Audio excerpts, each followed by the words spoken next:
সাভার উপজেলা আওয়ামী লীগের সাধারণ সম্পাদক ও সাভার উপজেলা চেয়ারম্যান মঞ্জুরুল আলম রাজীব।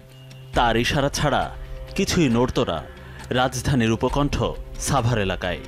ঝুট ব্যবসা থেকে শুরু করে জমি দখল সব কিছুই ছিল রাজীবের একক নিয়ন্ত্রণে। এসব অবৈধ দখলের রাজত্ব দেখভালের দায়িত্ব ছিল তার ভাগ্নে জাকিরের।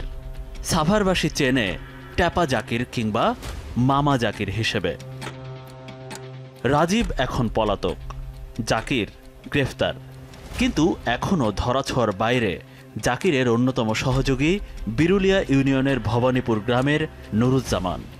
জাকিরের ব্যবসা ও হিসাব নিকাশ এখন দেখভালের দায়িত্ব পড়েছে এই নুরুজ্জামানের ওপর। একাধিক মামলার আসামি নুরুজ্জামান আদালত থেকে জামিন নিয়ে দাপটে ঘুরে বেড়াচ্ছে এলাকায়। গড়ে তুলেছেন একাধিক কিশোর গ্যাং ও সন্ত্রাসী বাহিনী।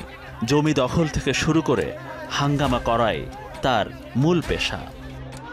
৫ আগস্টের পর ভাকুরতায় ৪২ জনের জমি কিভাবে দখল করে নিয়েছে শোনা যাক এই ভুক্তভোগীর কাছ থেকে। এই নুরুজ্জামান এবং তার বাহিনী আমার ঘর বাড়ি ভেঙে দিয়ে সেখানে একটা ওয়াল নির্মাণ করছে। রাজীব বাহিনী যে ছিল, রাজীব যে উপজেলা চেয়ারম্যান ছিল, সে সবাই আমার মনে সারা বাংলাদেশ তাকে চিনে। সে একজন কত বড় সন্ত্রাসী ছিল, তার বাহিনীর একজন ইম্পর্টেন্ট লোক ছিল সে। রাজীবদের ছত্রছায়ায় সে এতদিন এত কর্মকাণ্ড করছে। পরবর্তীতে সে এখন আবার নতুন যারা কিছু রাজনৈতিক দল আছে, সে রাজনৈতিক ছত্রছায়ায় ওখানে এই কর্মকাণ্ড পরিচালনা করে আসতেছে। নুরুজ্জামান এখন নিজেকে বিএনপি নেতা কফিল উদ্দিনের লোক বলে পরিচয় দেন। মাঝে মাঝে চলে যান বিএনপির সাবেক সংসদ সদস্য ডাক্তার সালাউদ্দিন বাবুর দপ্তরেও।